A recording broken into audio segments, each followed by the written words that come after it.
읽겠습니다. 마가복음 11장입니다. 마가복음 11장 1절에서 마지막 33절 말씀까지 제가 봉독하겠습니다. 그들이 예루살렘에 가까이 와서 감람산 벳바게와 베다니에 이르렀을 때에 예수께서 제자 중 둘을 보내시며 이르시되 너희는 맞은편 마을로 가라. 그리로 들어가면 곧 아직 아무도 타보지 않은 나귀 새끼가 매여 있는 것을 보리니 풀어 끌고 오라. 만일 누가 너희에게 왜 이렇게 하느냐 묻거든 주가 쓰시겠다 하라. 그리하면 즉시 이리로 보내리라 하시니 제자들이 가서 본즉 나귀 새끼가 문 앞 거리에 매여 있는지라. 그것을 푸니 거기 서 있는 사람 중 어떤 이들이 이르되 나귀 새끼를 풀어 무엇 하려느냐 하매 제자들이 예수께서 이르신 대로 말한데 이에 허락하는지라. 나귀 새끼를 예수께로 끌고 와서 자기들의 겉옷을 그 위에 얹어 놓음에 예수께서 타시니 많은 사람들은 자기들의 겉옷을 또 다른 이들은 들에서 벤 나뭇가지를 길에 펴며 앞에서 가고 뒤에서 따르는 자들이 소리 지르되 호산나 찬송하리로다 주의 이름으로 오시는 이여 찬송하리로다 오는 우리 조상 다윗의 나라여 가장 높은 곳에서 호산나 하더라. 예수께서 예루살렘에 이르러 성전에 들어가사 모든 것을 둘러보시고 때가 이미 저물매 12제자를 데리시고 베다니에 나가시니라. 이튿날 그들이 베다니에서 나왔을 때에 예수께서 시장하신지라. 멀리서 잎사귀 있는 한 무화과 나무를 보시고 혹 그 나무에 무엇이 있을까 하여 가셨더니 가서 보신즉 잎사귀 외에 아무것도 없더라. 이는 무화과의 때가 아님이라. 예수께서 나무에게 말씀하여 이르시되 이제부터 영원토록 사람이 네게서 열매를 따먹지 못하리라 하시니 제자들이 이를 듣더라. 그들이 예루살렘에 들어가니라. 예수께서 성전에 들어가사 성전 안에서 매매하는 자들을 내쫓으시며 돈 바꾸는 자들의 상과 비둘기 파는 자들의 의자를 둘러 엎으시며 아무나 물건을 가지고 성전 안으로 지나다님을 허락하지 아니하시고 이에 가르쳐 이르시되 기록된 바 내 집은 만민이 기도하는 집이라 칭함을 받으리라고 하지 아니하였느냐. 너희는 강도의 소굴을 만들었도다 하시매 대제사장들과 서기관들이 듣고 예수를 어떻게 죽일까 하고 꾀하니 이는 무리가 다 그의 교훈을 놀랍게 여김으로 그를 두려워하밀러라. 그리고 날이 저물매 그들이 성 밖으로 나가더라. 그들이 아침에 지나갈 때에 무화과 나무가 뿌리째 마른 것을 보고 베드로가 생각이 나서 여짜오되 랍비여 보소서 저주하신 무화과 나무가 말랐나이다. 예수께서 그들에게 대답하여 이르시되 하나님을 믿으라. 내가 진실로 너희에게 이르노니 누구든지 이 산더러 들리어 바다에 던져지라 하며 그 말하는 것이 이루어질 줄 믿고 마음에 의심하지 아니하면 그대로 되리라. 그러므로 내가 너희에게 말하노니 무엇이든지 기도하고 구하는 것은 받은 줄로 믿으라. 그리하면 너희에게 그대로 되리라. 서서 기도할 때에 아무에게나 혐의가 있거든 용서하라. 그리하여야 하늘에 계신 너희 아버지께서도 너희 허물을 사하여 주시리라 하시니라. 그들이 다시 예루살렘에 들어가니라. 예수께서 성전에서 거니실 때에 대제사장들과 서기관들과 장로들이 나와 이르되 무슨 권위로 이런 일을 하느냐? 누가 이런 일 할 권위를 주었느냐? 예수께서 이르시되 나도 한 말을 너희에게 물으리니 대답하라. 그리하면 나도 무슨 권위로 이런 일을 하는지 이르리라. 요한의 세례가 하늘로부터냐 사람으로부터냐? 내게 대답하라. 그들이 서로 의논하여 이르되 만일 하늘로부터라 하면 어찌하여 그를 믿지 아니하였느냐 할 것이니 그러면 사람으로부터라 할까 하였으나 모든 사람이 요한을 참 선지자로 여김으로 그들이 백성을 두려워하는지라. 이에 예수께 대답하여 이르되 우리가 알지 못하노라 하니 예수께서 이르시되 나도 무슨 권위로 이런 일을 하는지 너희에게 이르지 아니하리라 하시니라. 아멘. 오늘도 말씀 속에서 오직 예수님만 만나시기를 소망합니다. 오늘 말씀은 열매를 맺지 못해 예수님께 저주를 받은 무화과 나무에 대해 나옵니다. 시장길을 느낀 예수님은 멀리서 무성한 무화과 나무가 있는 것을 보셨지요. 그리고 혹시 열매를 구할 수 있을까 기대하며 가까이 가셨습니다. 하지만 그 무화과 나무에서 열매를 구하실 수가 없었지요. 이때 예수님은 그 나무를 저주하시고 다시는 열매를 맺지 못하도록 하십니다. 잎이 무성한 나무에서 사람들은 더 많은 열매를 기대합니다. 잎이 무성한 만큼 더 빨리 더 큰 열매를 얻을 수 있으리라 기대하는 것은 당연한 일일 것입니다. 그러나 잎은 무성하되 거기에 양분을 다 이용해 버려 오히려 열매가 부실한 나무가 있다면 누구든지 그 나무를 탐탁지 않게 여길 것입니다. 그런 의미에서 예수님이 이 무화과 나무에게 다가가셨는데 열매가 없는 것을 보시고 실망하신 것은 당연한 일일 것입니다.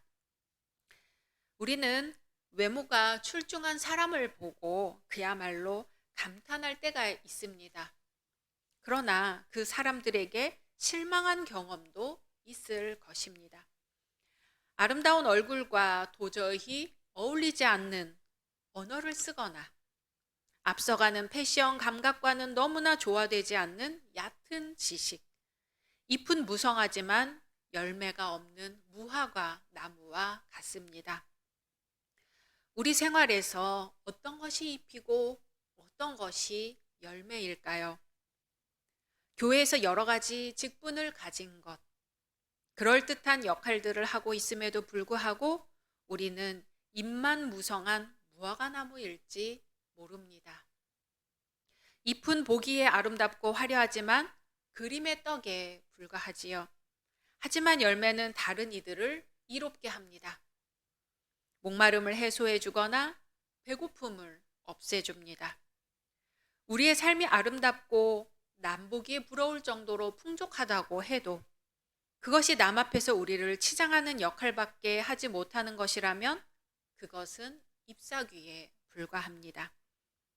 예수님 앞에서 아무 의미 없는 잎사귀만 무성한 무화과 나무인 것이지요. 우리 나무에 잎이 무성한가요? 그래서 다른 이들의 부러움을 사고 있나요? 그렇다면 더욱 주의해야 합니다. 그만큼 더 많은 열매를 맺도록 노력해야 합니다. 아무에게도 도움이 되지 못하는 잎사귀만으로 만족할 수는 없습니다. 배고픔과 갈증을 없애줄 수 있는 열매를 맺는 일, 알찬 열매를 맺는 일, 그것이 주님이 우리에게 주신 사명입니다. 이 시간 말씀을 묵상하면서 함께 기도하시겠습니다. 당회와 각 성교회를 위해, 교회 학교와 청년부 위해, 몸이 아픈 분들을 위해 각자 기도 제목을 놓고 또한 코로나로 고통받는 이들을 위해 같이 기도하겠습니다.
주님, 저희에게 무성한 잎이 무엇인지 생각해 봅니다.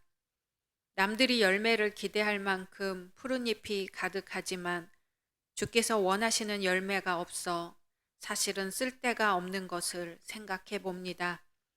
주님, 이 시간 열매 맺기를 원합니다. 잎만 무성한 가지가 아니요.